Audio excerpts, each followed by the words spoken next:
But in bhakti, we culture attachment to sadhu sangha,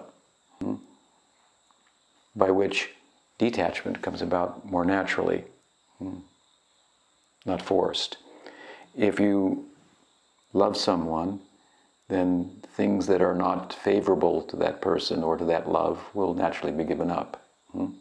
Best defense is a good offense. How will we stop desiring in relation to sense objects that foster the false identity that we have? By reposing our capacity to love, if you will, in something other than sense objects. To use the senses for the pleasure of Bhagavan. This is a very basic idea of bhakti. So we learn about this, right, through sadhu sangha. Sadhu sangha is a form of bhakti, an anga, a limb of the body of bhakti. As kirtan, for example, is. Kirtan is not an anga of the body, the angi of yoga sadhana or of gyan. In yoga, we have angas like brahmacharya. Not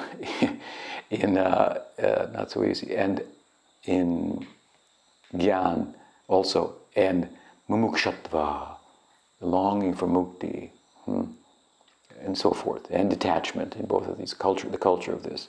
In bhakti, we culture attachment to sadhus who are the bearers of bhakti, by which we imbibe the bhakti by which we're associated with, and a seed then, through that sangha, through that association, of arati, of love, and the potential to play, if you will, in lila, is planted and then cultivated by the practice. So bhakti in practice, then. Imitation of a good thing can be a good thing. So those who not only teach accurately about the philosophical ground, if you will, and theological ground of bhakti, but exemplify bhakti by their character and persona.